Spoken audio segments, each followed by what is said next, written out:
सत्यनारायण शर्मा जी तो सबसे पहले लोकतंत्र में मुझे अशिक्षित लगा। आज वो 40 साल से वहाँ विधायक रहे, उसके बाद अपने बेटे को विधायक बनाना चाह रहे हैं, तो ये तो लोकतंत्र नहीं हुआ। कहना चाहिए कांग्रेस की सबसे बड़ी योजना रहता है कि परिवारवाद चले, परिवारवाद चले। सत्यनारायण शर्मा जी मैं पहले ही बोला हूँ, इन काम कुछ भी नहीं किया है।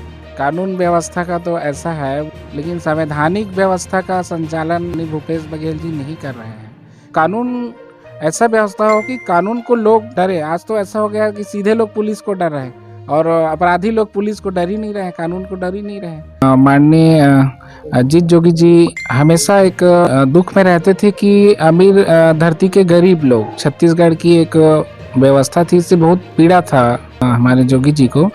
तो आज भी वही चल रहा है, अमीर धरती के गरीब लोग, उसको हम जो है ना हटाना चाहते हैं कि अमीर धरती के अमीर लोग बने। और बिल्कुल हमारे पास ना उतना संसाधन है। अगर हमको 5 साल अवसर मिले तो हम बिल्कुल इस छत्तीसगढ़ को एक नए मुकाम में पहुंचा देंगे।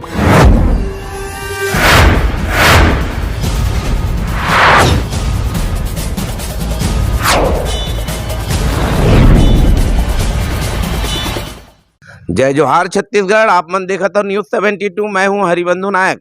आज न्यूज 72 की टीम रायपुर ग्रामीण क्षेत्र में आई हुई है, जहां जोगी कांग्रेस विधायक प्रत्याशी मनोज बंजारी जी से हम उनसे जानेंगे, चुनावी चर्चा हम उन्हीं से करेंगे। मनोज भाई, सबसे पहले आपको जोगी कांग्रेस का विधायक प्रत्याशी बनाया गया है, इसके लिए आपको न्यूज 72 की ओर से बहुत सारी बधाइयां। बहुत बहुत धन्यवाद। जय जोहार, जय छत्तीसगढ़। मनोज भाई, रायपुर ग्रामीण विधानसभा क्षेत्र ही आप कैसे चुने? ये काफी बड़ा क्षेत्र है, और आपके मन में ऐसे विचार कैसे आए कि मेरे को ग्रामीण से विधानसभा चुनाव लड़ना चाहिए? ये मेरा क्षेत्रीय है, क्षेत्र इस क्षेत्र से हूँ मैं।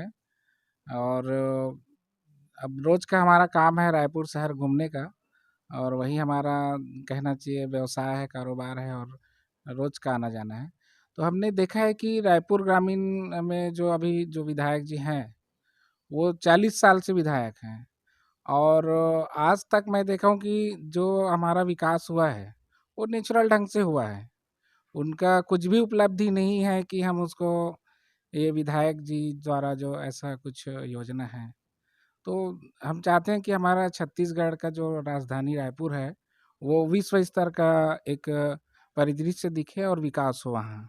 इसलिए हमने रायपुर ग्रामीण को चुना है। और मैं तो छोटा सामाजिक कार्यकर्ता हूँ, और अब देखते हैं सेवा का मौका मिलता है तो हम बिल्कुल अच्छा करके दिखाएंगे। आप जोगी कांग्रेस में काफी लंबे समय से जुड़े हुए हैं। जोगी कांग्रेस में आप किन किन पदों पर रहे हैं, थोड़ा जनता जानना चाहती है, आप थोड़ा बताएं। जी, मैं जोगी कांग्रेस में जब से अपना पार्टी का जो हुआ है, तब से मैंने जोगी कांग्रेस में जुड़ा हूँ। उसके पहले मैं छोटा-सा जनप्रतिनिधि था, स्थानीय जनपद सदस्य ग्रुप में। तो उसमें मुझे राष्ट्रीय पुरस्कार भी मिला। तो उस समय मैंने कांग्रेस भाजपा को मैंने शुरू से जो है इस देश के हितकर पार्टी के रूप में नहीं देखा हूँ, छोटा-सा उसमें पद में रहते हुए। तो फिर वही है। काफी रायपुर ग्रामीण कांग्रेस का एक बहुत लंबे समय से यहाँ सत्यनारायण शर्मा जी प्रतिनिधित्व कर रहे हैं। और जब छत्तीसगढ़ राज्य बना नहीं था, जब मध्य प्रदेश में ये शामिल था, तब से वो यहाँ की विधायकी कर प्रतिनिधित्व कर रहे हैं। और कांग्रेस का ये अभेद किला माना जाता है रायपुर ग्रामीण। इस अभेद किले से आप कैसे मुकाबला करेंगे, कैसे भेदेंगे? देखिए, मैं एक सामाजिक कार्यकर्ता हूँ, तो मुझे लगता है कि इस क्षेत्र में लोगों की जो शिक्षा जो बढ़ा है, जिस तरह से लोग लोकतांत्रिक शिक्षित हुए हैं, तो उस हिसाब से मुझे मौका मिलना चाहिए और मिलेगा, लोगों की ये सोच है। और विधायक जी का है तो वो तो 40 साल से विधायक है। मैंने पूर्व में भी कहा है कि उनकी कुछ भी ऐसा उपलब्धि नहीं है कि इतिहास उसको याद रखे। शर्मा जी जो है 40 साल से विधायक था, तो वो उनका ये पहला योजना जो है अभी तक हमको याद है। इसलिए हमने जो है ऐसा किया। आपकी पार्टी विधानसभा चुनाव 2023 में प्रत्याशी चयन करने में काफ़ी लेट लतीफ़ की है और हम देख रहे हैं कि यहाँ जो प्रत्याशी बनाए जा रहे हैं, भारतीय जनता पार्टी ने जिनको नकार दिया है, कांग्रेस पार्टी ने जिनको नकार दिया है, जिनको विधानसभा चुनाव में उनकी टिकट कट गई है, उन्हीं लोगों को यहाँ पर आ रहे हैं और उनको प्रत्याशी बनाया जा रहा है। क्या कारण है? क्या प्रत्याशियों की कमी जोगी कांग्रेस में पड़ गई है? क्या देखते हैं आप? अब इसके बारे में तो खैर पार्टी ज़्यादा अच्छा जवाब दे सकता है, लेकिन मेरे नज़र से देखिए ऐसा कुछ नहीं है कि जोगी कांग्रेस में लोग नहीं थे। सारे लोग हमारे जोगी जी के मार्गदर्शन में काम किए हुए हैं। तो उनको आस्था है कि मैं जोगी जी के जो पार्टी है उसमें कुछ मुझे अच्छा मार्गदर्शन मिले तो मैं उसमें अच्छा करके कर लूँ। अभी तो हमारे सम्माननीय प्रधानमंत्री जी भी बोल रहे हैं कि मेरे भरोसे मत रहिए, आत्मनिर्भर बनिए। तो आत्मनिर्भरता का मतलब तो वही है कि उनके जो भरोसे से आज पूरा देश में पार्लियामेंट में से विधानसभा में 80% लोग अपराधी लोग हैं। तो उनका आस्था अपराधी लोगों के ऊपर था कांग्रेस और भाजपा का, तो उनको टिकट दिए हैं। इसलिए जो है जो अच्छे लोग हैं, जो हमारे साहब के पुराने जो लोग हैं, उन लोग वापस आए हैं, उनको दिए हैं। नया कोई नहीं है। नहीं, जैसे हम देख रहे हैं रायगढ़ में विधायक जिनको बनाया गया, पहले वो वहाँ महापौर रही हैं और जैसे नंद सरायपाली में पहले कांग्रेस के विधायक हुआ करते थे।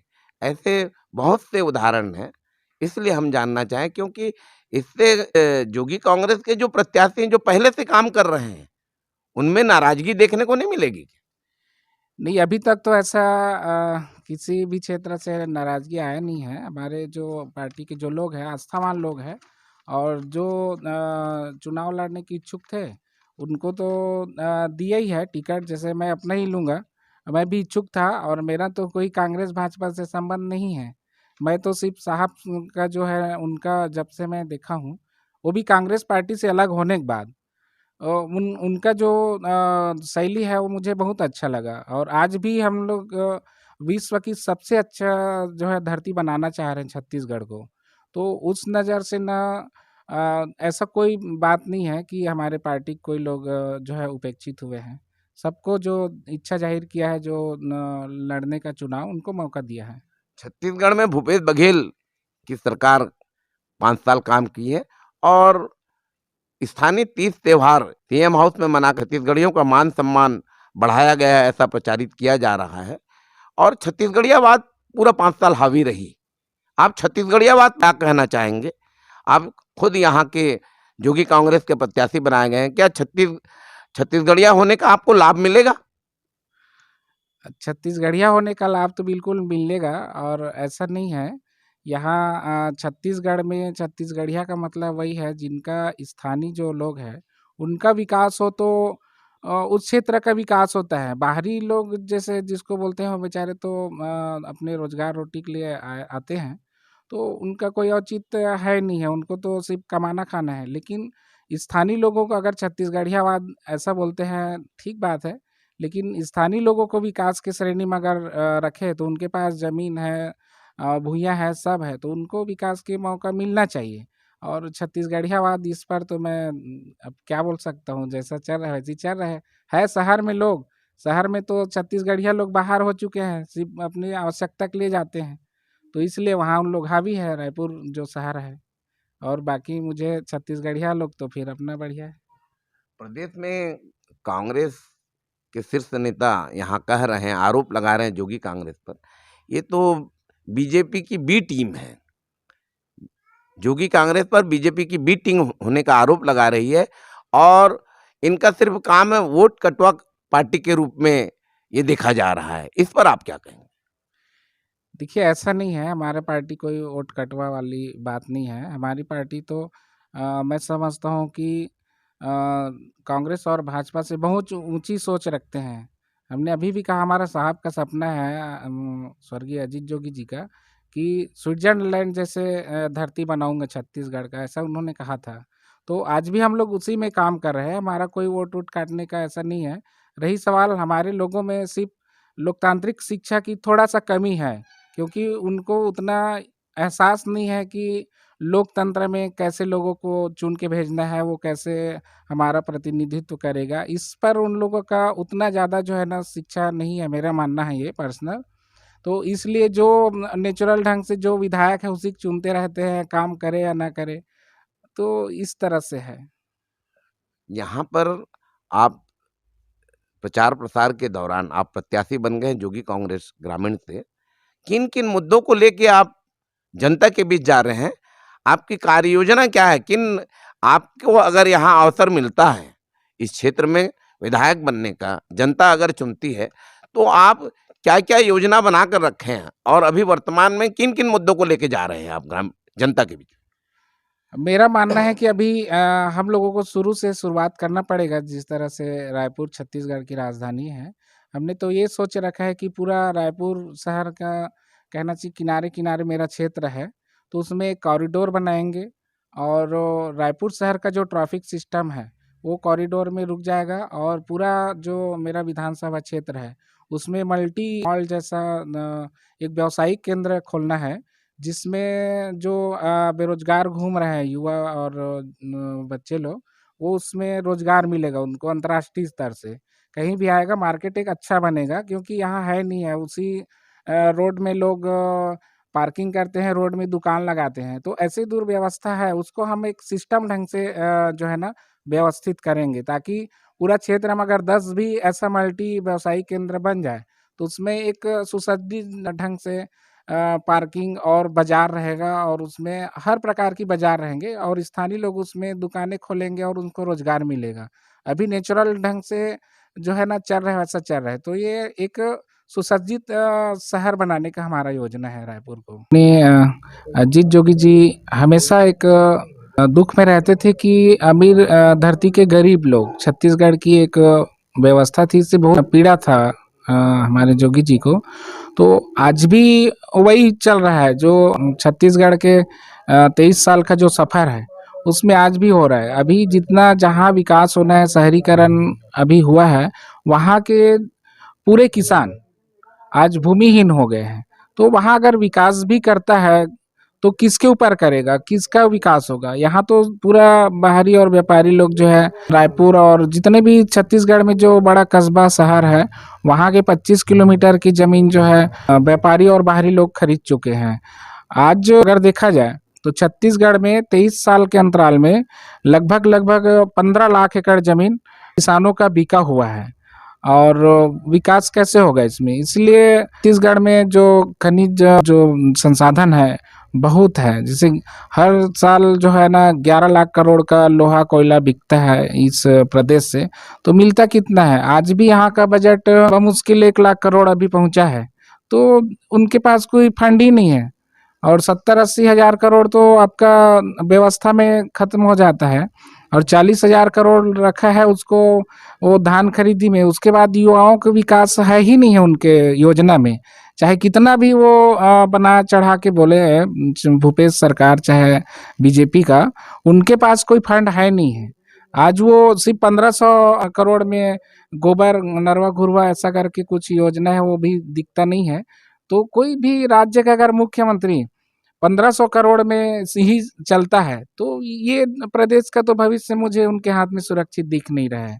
तो हम आज भी जो हमारे जोगी जी का जो कहना था, अमीर धरती के गरीब लोग, उसको हम जो है ना हटाना चाहते हैं कि अमीर धरती के अमीर लोग बने और बिल्कुल हमारे पास ना उतना संसाधन है। अगर हमको 5 साल अवसर मिले, तो हम बिल्कुल इस छत्तीसगढ़ को एक नए मुकाम में पहुँचा देंगे। व्यवस्थित ढंग से आप ग्रामीण अंचल में विकास करेंगे, आपने बहुत अच्छी बात कही।